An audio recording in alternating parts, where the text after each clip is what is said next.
So let's say you have no races. Let's say you have no classes, no nothing. There's no purpose in your life. You know, people need to have purpose to get up. They need purpose to perform. You need to get to a point in your life where there's nothing on the docket. There's no 5K. There's no I'm going to get into school to be this or that and still perform to the highest level. Because what people don't get is one day that thing's going to come up. And if you're not constantly performing without purpose, you're not going to be ready when the time comes. It's this magical thing, purpose, that we're all looking for.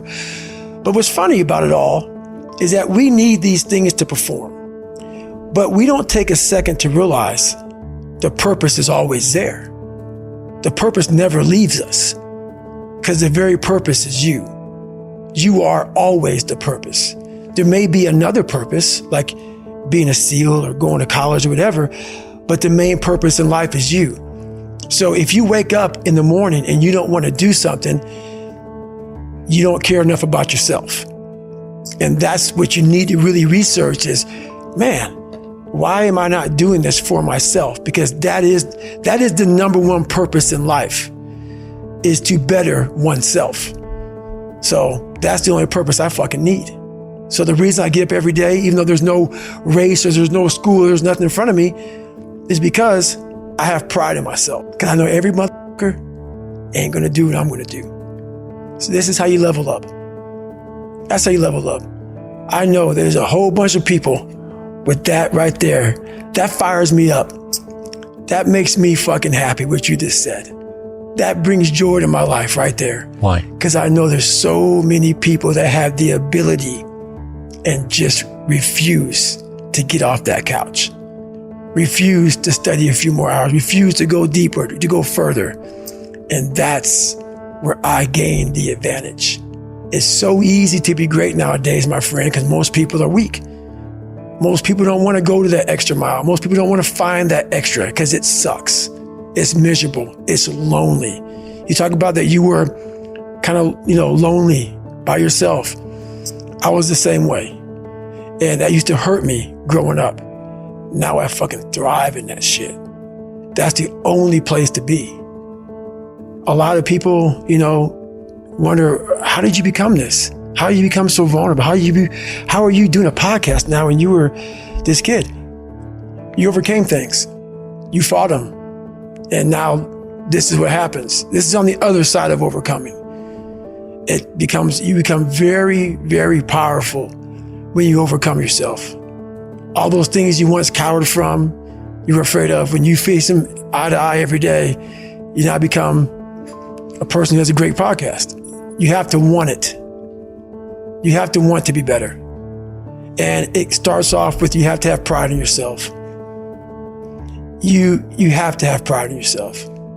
You have to have, there's something about you, whether it's your last name, whether it's just the smallest thing, you have to be proud of yourself. And if you have no pride in yourself, I can't give it to you. If people can make up a mission statement, an ethos in which they want to live by, and every morning you wake up, you hold yourself accountable to that mission, not a company's, your own. Make up your own mission statement. What do you want to be in life? And once you do that, now you can work with somebody to get better. You can work with yourself to get better. But until you know what you want to stand for, you will always just be sitting down. You'll never stand for it.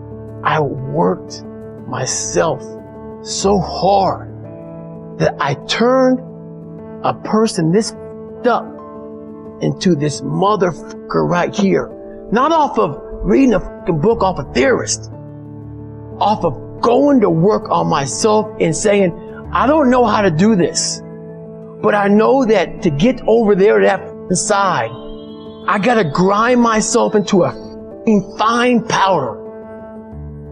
And I did it.